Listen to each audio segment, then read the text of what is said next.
নতুন ফোন কেনার আনন্দে আজকে আমরা সবাই অনেক বেশি খুশি। এই জন্য তো ঘুরতে চলে আসলাম আমাদের উপজেলায়। তার সাথে আমরা অনেকগুলা রাইডে উঠছি, অনেক বেশি এনজয় করছি। আর একা একা সাজতে গিয়ে তাসনিমের কি বেহাল দশা হয়েছে সেটাও জানাবো। এবং এট লাস্ট আমাদের নতুন ফোনটা কি ফোন নিছি, কত টাকা দিয়ে নিছি এবং কার কাছ থেকে নিছি, শোরুম নাকি পুরাতন, সবকিছু ডিটেলসে বলে দিব আজকের এই ব্লগে। সো হ্যালো এভরিওয়ান, আসসালামু আলাইকুম, this is Sadia, welcome back to my page and channel Tasnim vlog video. আরেকটা নতুন ব্লগে আপনাদের সবাইকে স্বাগতম। আই হোপ সবাই ভালো আছেন। আজকেও আমরা সেজেগুজে বের হয়ে গেছি আর দেখতেই পারতেছেন আজকে আমরা কতটা বেশি খুশি এবং এক্সাইটেড। আলহামদুলিল্লাহ আলহামদুলিল্লাহ, আল্লাহ তাআলা আমাদের আরো একটা ছোট্ট স্বপ্ন পূরণ করে দিল। এই খুশিতে তো আজকে আরো আমাদের খুশিটা দ্বিগুণ হয়ে গেছে। এই জন্য তো প্রথমে চলে আসছি আমাদের উপজেলা চত্বরে একটু ঘোরাঘুরি করার জন্য। আসলে চোখের সামনে নিজেদের স্বপ্নগুলোকে পূরণ হতে দেখার যে একটা অনুভূতি, এইটা আসলে অসাধারণ। আর তাও যদি হয় নিজেদের ইনকামের টাকায়, তাহলে তো কোনো কথাই নাই। আর এই জন্য তো আল্লাহ তাআলার দরবারে হাজার হাজার লাখো কোটি শুকরিয়া যে আমাদের এই ছোট ছোট স্বপ্নগুলোকে বাস্তবে রূপান্তরিত করার জন্য। ও আরেকটা গুরুত্বপূর্ণ কথা, আমাদের তাসনিম ব্লগ ভিডিও পেজটা কিন্তু অলরেডি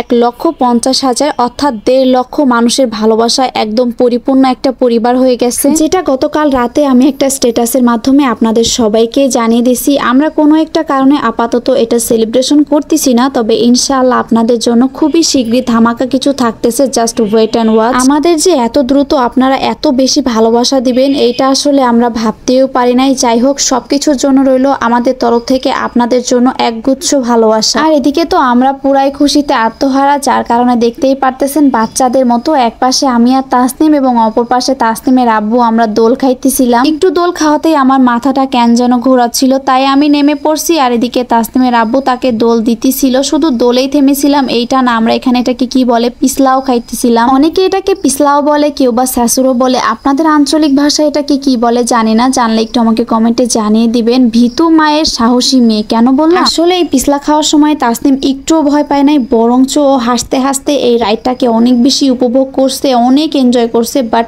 আমি এবং তাসনিমের আব্বু আমাদের ক্ষেত্রে হয়েছে সম্পূর্ণ উল্টোটা। প্রথমে যখন তাসনিমের আব্বু পিছলাটা খাচ্ছিল, সেও কিন্তু ধরে ধরে নামছে এবং অনেক বেশি ভয় পাইছে। এবং আমি তো পুরাই ভিতর ডিব্বা, আমার কাছে মনে হইতেছিল আমি মনে হয় পড়ে যাব, আর নাইলে আমার জামাটা ছিঁড়েই যাবে, এরকম কোনো কিছু। যাই হোক, অনেক তো আনন্দ করছি। এখন চলে যাব আমাদের স্বপ্নের ফোনটা আনার জন্য। আর এদিকে নিজে নিজে সাজতে যায় তাসনিম, দেখেন নিজের কি একটা অবস্থা করছে। আসলে আমাদের এই ফোনটা একদম শোরুম থেকে নেওয়া, নতুন নয়। এটা আমাদের এলাকার একটা বড় ভাই, তার কাছ থেকে নেওয়া। তার বাসায় চলে আসছে আমরা নেওয়ার জন্য। আর আমাদের এই ফোনের নাম হইতেছে স্যামসাং গ্যালাক্সি S22 আলট্রা। এখানে তাসনিমের আব্বু ফোনটা একটু হাতে নিয়ে দেখতেছিল, আমাকেও দিল। দেন এরপর টাকাগুলা ভালো করে গুনে গুনে তারপর বড় ভাইয়ের হাতে দিয়ে দিল। আচ্ছা, আপনারা কি কেউ বলতে পারবেন আমরা এই ফোনটা কত টাকা দিয়ে নিছি? যদি কেউ আন্দাজ করে বলতে পারেন তাহলে অবশ্যই বলে যাবেন। কমেন্ট বক্সটা আপনাদের জন্য খোলাই রেখে গেলাম। তো আজকের মতো এখানেই বিদায় নিচ্ছি। সবাই ভালো থাকবেন, সুস্থ থাকবেন, আল্লাহ হাফেজ।